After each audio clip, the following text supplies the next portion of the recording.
There once lived an internet reviewer of the name Cherismimima.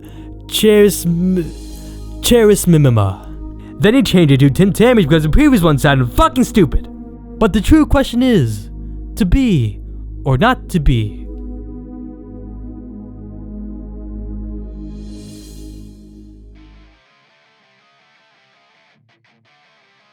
Rise of the Fellowship is one of those movies where if you turn your brain off all the way, then you'll think it's a pretty good film. Although if you do turn on your brain, then you'll realize that this film is a goddamn piece of shit. What is Rise of the Fellowship, you may be asking yourself? Well, going off the trailer, it's a Lord of the Rings parody, which is inaccurate. It's really about a group of 4 friends who embark on an epic journey to find a new world of which they have only heard of. Or at least that's what the back of the box says, which is also inaccurate. The reason why they embarked on the journey was not because they wanted to find a new world. It's like everything is wrong about the advertising for this movie. Even the box art is wrong. On the front we see a battle with knights and fucking trolls. And just to let you guys know, that does not happen in the film. On the back we see a dragon. A fucking dragon attacking a castle. They don't show that in the trailer or mention that in the back of the box, but maybe there will be a dragon. The gaming world is changed. I feel it in the bandwidth. I read it on the blogs. I hear it in the chat room. So the film starts off with opening narration, which has no point in being here. The narrator first states that a group of 4 friends emerged from obscurity and changed the gaming world forever. Legend tells of one fateful summer when 4 young wanderers emerged from obscurity, changing the world of gaming forever. First off, jackass, you don't have to tell us that there's a group of 4 friends. Us watching the film would be able to figure that out. Second off, the film never shows us how they emerge from obscurity or change the gaming world forever. By the end of the film, almost all the main characters seem about the same. Also, just to nitpick, he says that it's summertime, but we see the main characters go to school. Like, what the fuck, dude? You can't even get the time of year correct? I can already tell that this film is gonna be absolute shit. He then explains that the gaming world is full of griefers, exploiters, and spawn campers. The gaming world was a dark, terrible place. A land full of griefers, exploiters, and spawn campers.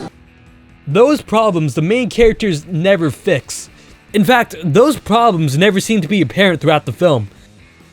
He finally tells us that the group of 4 friends go on an adventure. 4 gamers, not the fairest or the wisest, noobs in fact, to the rest of the world, found themselves helplessly drawn into a quest of peril, adventure, and hope.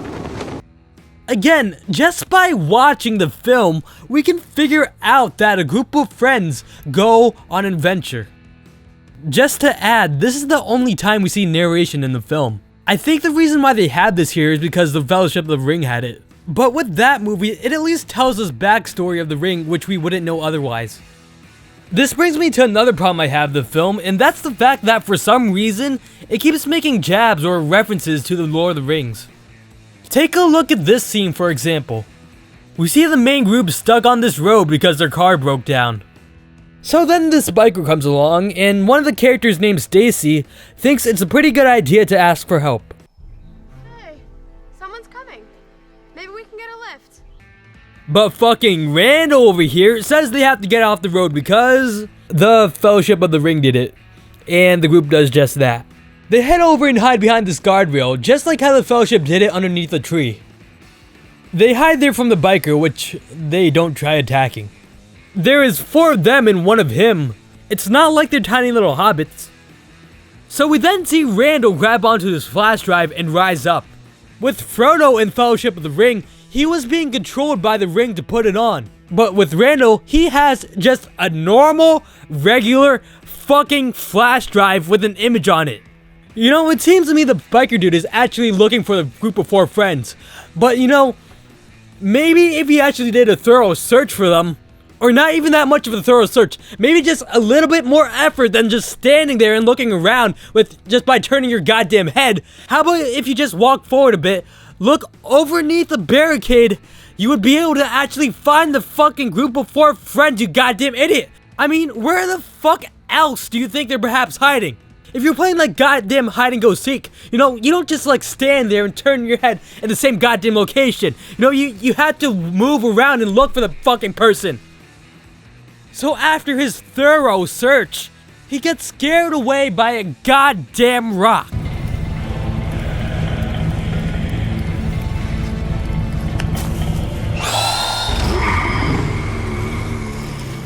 What a fucking joke.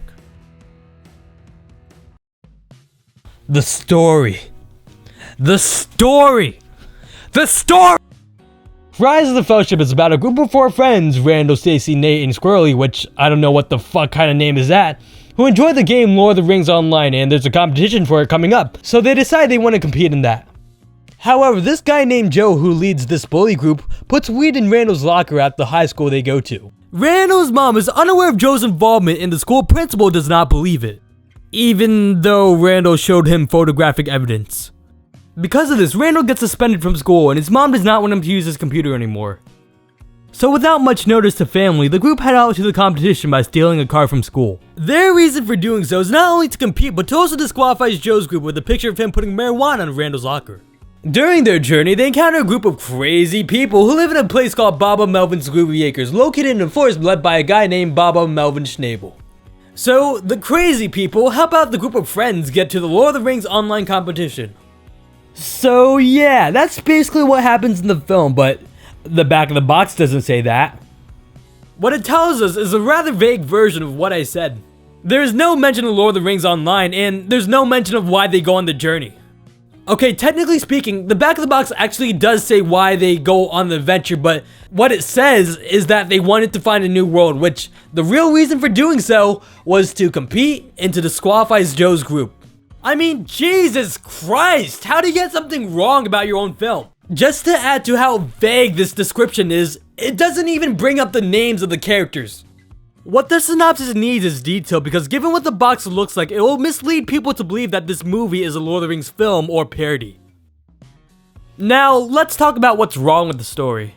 So, the group just leave their school and families without notice in advance, and despite that fact, no one seems to really care that missing teens are missing. Or at least the film just doesn't bother to show that. Like, the only person who tries and look for them is Randall's brother Stan, which he is that biker guy from earlier, and even then he doesn't seem to really care at all. No police try and look for them or anyone more than that, just Stan on his 2-seater motorcycle. I'll let you do the math on that one. You know, the weirdest thing is that nobody tries and contact them on their cell phones, and yeah, sure, at one point they do lose reception, but that's at that one point. Like, they go to other places like a gas station or a convention center, which most definitely have reception.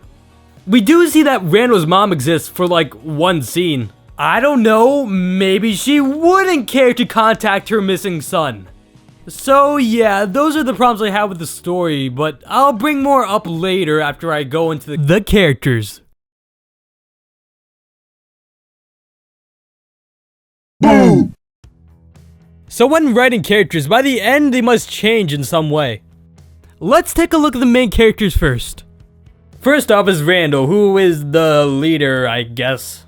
He also has the hots for this bland cheerleader chick who does nothing throughout the film except for giving Randall something he could jerk off to. Okay, then we've got Stacy, whose only job is to look as though she doesn't want to be here. There's Nate, whose only job is to look as though he's fat. And there's Squirrelly, who's annoying and fucking cringy. Like, look at what he does here. Greetings! How are you? We come in peace. We are poor travelers from far away and Welcome to Baba Melvin's Groovy Acres. Was that supposed to be funny? Was that supposed to be funny? I mean, I'm a dumb teenager and I don't even find that shit funny. By the way, going off track, it's a little weird how this film is a comedy and nothing comedic happens in it. Sure, that scene with Squirrelly might be considered comedic, but in my opinion, it's really just dumb.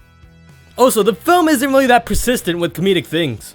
They do have jokes here and there, but it's not often and it's never really a focus. I mean, comedy really shouldn't be a genre for this film. It's like calling One Flew Over the Cuckoo's Nest a comedy because of the comedic things that McMurphy does. Anyways, by the end of the film, the main characters are mostly the same. Nate's job is still to look as though he's fat. Squirrelly is still fucking annoying and cringy. And Randall and Stacy are now together, which the reason for their love makes absolutely no sense. All they did at one point was kiss, which somehow brings them closer together than they were before. I mean, they're friends, so wouldn't they have found love for each other before the journey? Well, actually, they probably wouldn't because the hold for their friendship isn't really that strong to begin with. It seems to me the only reason why they're friends is because they play Lord of the Rings Online. Which, okay, they all play that game, but we never see why that makes them friends. Like, we all play the same video game, so might as well be friends. Just to add, there's never a point in the film where we see the characters just sit down and talk, except when they're playing Lord of the Rings Online, which the way it's presented is fucking stupid. It's done through panels in a comic book, which some of them have gameplay and the other ones have the characters talking. The main problem with watching people play video games in this kind of sense is that it's sort of tough to understand what's going on. I'm not entirely sure why that is, to be honest. It might be because your focus is ultimately on the main characters and story. Or maybe it's because our minds can't really connect to the gaming world of Lord of the Rings Online. I mean, unless we play the game, we won't really know what most things mean within it. The tough focus in gameplay doesn't really help with the fact that the panels are constantly shifting fast from one to another. You know, instead of this stupid ass format, maybe they should just hang out in an arcade or something and talk. Luckily, there are only 2 scenes with this comic book format, but there are 4 scenes with gameplay. Going back to the main problem here, I still don't have an understanding why these people are friends. The things that they say don't really latch onto each other or show any signs that they connect or relate to each other. What you gonna do with your share, Randall? I don't know. Come on. We haven't won yet, guys. Merely a formality, my dear sir. You know, I would love to go to the Holy Land. Israel? Nepal? No, New Zealand. And shake the master's hand. I'd kiss Peter Jackson. Purely platonic. On the head. It comes across as more of an awkwardness, as if these people are trying to be friends but are truly uncomfortable with each other. True friends actually tell how they feel to each other or past stories, which if we perhaps heard some of them, we would have feelings toward the characters. If I see one of the characters get hurt, killed, or something else, I really would not care because the film has not given me a reason to do so. Maybe that's because I'm a terrible human being, or that's because the characters have no character. Hey, don't you guys think we should kill off those faggots? Baba Melvin Schnabel. Now, Baba Melvin is your typical old wise guy saying wise guy things, filled with nothing but garbage. It's wise that you search at such a young age. If you do not search now, you will search later. Or sometime after that. Like, the fuck does that mean, you jackass? Do you use the phone? Or does the phone use you? Beware the seductions of technology. It masters us unless we master ourselves. Like I said, nothing but garbage. They even sort of make fun of that fact with this scene. Because the real truth is not the truth we want to see. Do you not know that what we see and what we do not see are not what we see? Man, I thought my parents were hard to understand. I mean, as long as we acknowledge that we're bad, then that means we're good. Also, I swear, like, everything he says is in this metaphorical way of talking. But these are guests, and the law of hospitality rises like the moon and sheds its light upon all. Remember our ways. So, what are your ways? They are 3 in number. The way not taken, the narrow path, the one few choose, and the way of moonshine. Do not be so quick to judge. Even the humblest toad bears deadly poison. The lowliest flower, sweetest perfume. Go. Find the sleep your bed holds. I will go and find what mine holds. Anyways, Baba Melvin is also a Lord of the Rings online player, which, what are the fucking odds? Our main group of heroes who play Lord of the Rings online leave their car, wander a forest, bump into a group of crazy people who also happen to have a leader who plays Lord of the Rings Online. At least I think he plays Lord of the Rings Online. He coaches them during their tournament, so I would assume so. Like, why would he coach football if you've never played football before? Anyways, I'm not entirely sure if Bob and Melvin's supposed to be a guy you look up to because aside from the terrible lines, the way he acts is not so great. I mean, look at this goddamn piece of shit scene, for example. So the wacky people, that's what I'm gonna call them now, are having a feast. But there are no seats left for the main group to sit, so Bob and Melvin decides to make these two people move. What I first off have problems with is that it's just two people. How will the removal of two people allow room for four? I'll let you do the math on that one. Also, there are seats right there! Just remove the fake fucking leaves and sit there! The only reason why this happens is to create conflict with this crazy ass lady. Like later on, we see Randall's flash drive get stolen by her in this scene. And Baba Melvin comes along and he's first like, let's hum about it. Then he's like, let's fight over it in a paintball tournament to see who it really belongs to. She stole my flash drive. Well, maybe it came to me. Do you not teach, Baba Melvin, that all matter belongs to everyone and that everyone belongs to all matter? Do I? Yes. That could be true. That sounds very interesting and groovy. There's a purpose in all of this. Let us hum. The test will prove who is the drive's rightful owner. I don't believe this. Paintball? Yeah, let's not deal with this misdemeanor in a civil manner. Also, not like this was your USB flash drive that I saw you use in a previous goddamn scene. Oh, and by the way, they have security cameras in this place. So isn't it a possibility that you could perhaps see the crazy lady take the flash drive on camera? Also, the paintball tournament was a complete waste of time. So they lose the flash drive in a pond during the fight, which means they no longer have the image. However, this weird kid named Thad who's been following the group along their whole journey was the one who took the photo. And it turns out that he still has it on his phone. Ultimately, if the group lost the paintball fight, they would still have the image. So what's the point of having a paintball fight then? Sure, the group didn't know Thad before the journey, but they do now. This makes you realize that there is truly nothing to win or lose. Another example of Bob and Melvin acting against this sort of look up to kind of figure is his first scene. So the group comes to Bob and Melvin asking him for help because their car broke down. However, instead of just straight out helping them or questioning them then helping them, he makes them work for their help. Seeing how they're trying to make Bob and Melvin a character they should look up to, he should have helped them right away because it's just right to help people who need help. He shouldn't require them to work for him.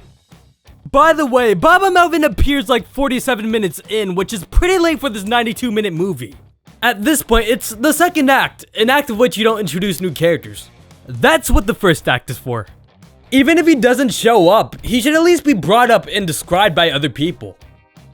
So, by the end of the film, Bob and Melvin does not show up again. The last time we see him is at the group's victory of the competition. I mean, I would have expected them to show us what happened to this seemingly important character. Okay, so that was one long-ass analysis of Bob and Melvin. Next, Randall's mom. She's around for like 19 seconds, then she's gone for the rest of the film. She seems to be an irresponsible parent because she really doesn't care that her son's missing. She sends her other son Stan to go looking, but she doesn't bother to go along or text or call Randall. Anyways, next! Baba Melvin's wife, I think. She's only in 3 scenes and doesn't say much. I don't even know why she's in the film. I don't even know why I'm talking about her. Thad. Now Thad, wait, is that a name? Is a character that doesn't do much throughout the film. What he did was provide the picture of Joe putting marijuana in Randall's locker and also getting on top of this crazy ass lady and falling into a pond with the flash drive. But aside from that, he doesn't really do much. Even when there's a chance to make Thad more useful, the film decides not to. Take this scene for example. So the main group disqualifies Joe's team and get the opportunity to compete. However, Squirrelly broke his glasses and the one in charge says he can't let him play because of that. Even though we don't really know how Squirrelly's eyesight is. You don't really need to see far when competing on a computer monitor.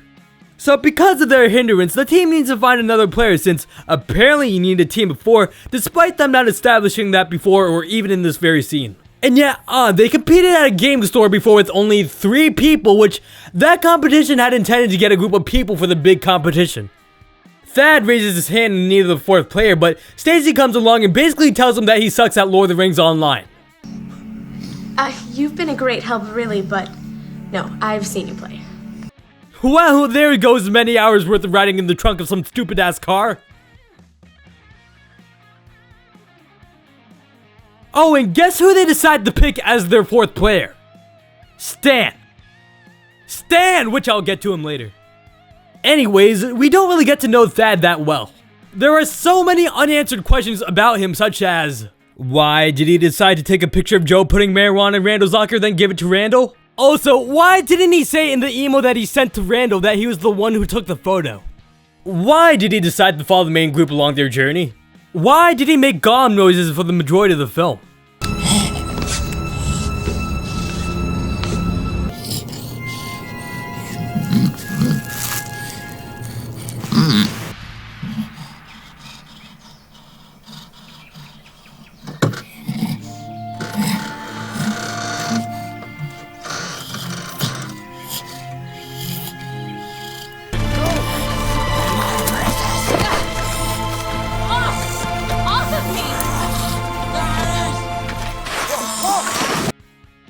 Maybe the filmmakers are trying to make more jabs to the Lord of the Rings. Although, they're doing it quite poorly here because the only thing Thad does is make gom noises. Like, they didn't bother giving him moments where he would talk to himself similar to Gollum. Maybe if the film did, then we would know Thad's inner thoughts, making him a better character. Next. Marv. Marv is the head of the Lord of the Rings online competition. As you can tell from the big glasses and wheelchair, he's your stereotypical geeky gamer. So given our lineup of characters, gamers are not like normal human beings. Instead, they're handicapped, fat, unfunny, awkward, and girl. So gamers in this film are represented by their stereotype, opposed to the majority of people who are just normal human beings, which sorta increases that bad vibe that people have. Anyways, Marv only appears for 3 scenes, which they're near the end. For one of those scenes, he kicks Joe's group out from the competition because apparently there's a rule that prohibits putting marijuana in someone else's locker.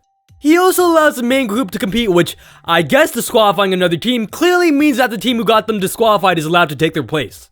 Anyways, Baba Melvin comes along and it turns out that he's apparently friends with Marv.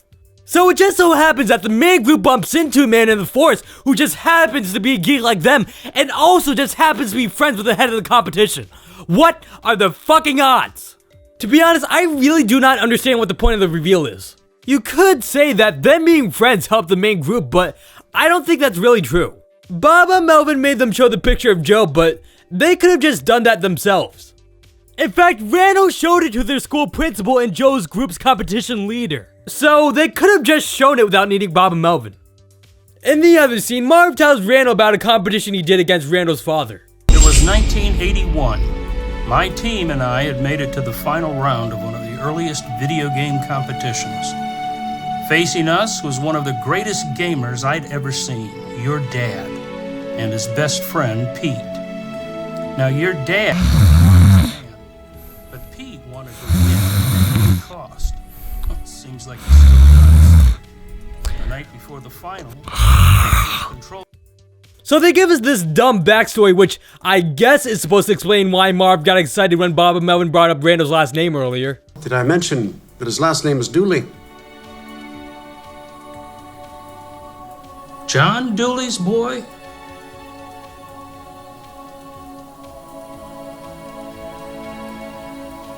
Why don't you come with me? Wow, something we didn't give a shit about before. His dad was brought up once before, but it seemed more like just an insult rather than something we should care about. Of a load of humiliation. Like father, like son. Hey, don't talk about my dad. Just speaking from experience. We'd have won in 81 if your pop hadn't cracked. And it's forgotten about for the rest of the film. So by the end of the film, or after the competition, we find out that Marv can actually fucking stand and see without his glasses. Did they just forget not to put this in the film, or is Marv an imposter gamer? And who really cares? Next.